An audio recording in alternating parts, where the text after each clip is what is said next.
Buonasera a tutti dall'ippodromo del Savio di Cesena, prossimi al via i partecipanti alla prima corsa, la prova Gentleman di giornata. Sono in 9 dietro le ali dell'Autostart, con l'1 Unicum RL, Otello Zorzetto, 2 Zeppo Lenart Ongi, Antonio Scarano, 3 Bimbo di 1000 Zanichelli, 4 Plitvice Daghi, Paolo Morelli, 6 Valent SF Antonio Vitiello, 6 Zenox B, Giovanni Ghirardini, seconda fila 8 Azzurra Tab Federico Bongiovanni, 9 Titanio Baldini Carlo Ballotta, 10 Urbino Sartor Michela Rossi. L'allineamento è completato, la macchina prende velocità, parte di galoppo Azzurra Tab ed è Valent SF a provare a scavalcare Unicum RL. L'avversario prova a rientrare, ma Valent alla fine scende allo steccato nei confronti di Unicum.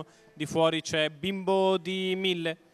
Mentre sbaglia Zeppo Lenart Ongi. E così Valent SF può rallentare il ritmo in maniera drastica.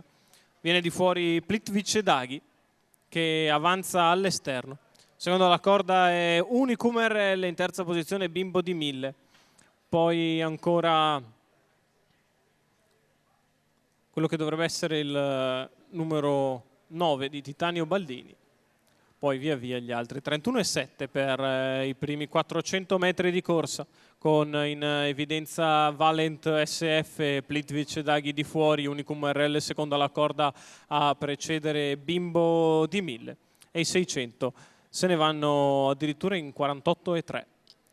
Ritmo blandissimo, con il leader che prosegue ad andare in mano, di fuori Plitvice Daghi, alla corda Unicum, poi Bimbo di 1000, Zenox B, quindi Titanio Baldini. All'estrema retroguardia Urbino Sartor, 1,4 per la metà gara da parte di Valent SF, che continua ad andare piano, anche perché Plitvice Daghi a destra di Unicum RL è sicuramente un aiuto. Viene ora però in terza ruota con decisione Zenox B e costringerà il battistrada ad accelerare.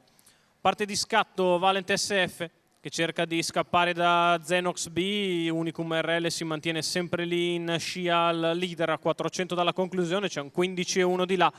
In vantaggio Valent SF che riprende in mano Unicum RL, che ha l'unica opzione open stretch, quindi sempre di fuori Zenox B, poi Titanio Baldini e Bimbo di 1000 a 200 dalla conclusione. Valent SF fa 15,6 per la piegata conclusiva. Ora però deve andare perché Unicum RL ha trovato da correre. Valent che prova la fuga da Unicum, Valent è in vantaggio, Unicum che prova a rimontarlo, ma Valent SF ha fatto bene i conti, vince in maniera facile con Antonio Vitiello, che fa segno di ok sul palo. Al secondo Unicum RL, al terzo posto Bimbo di 1000.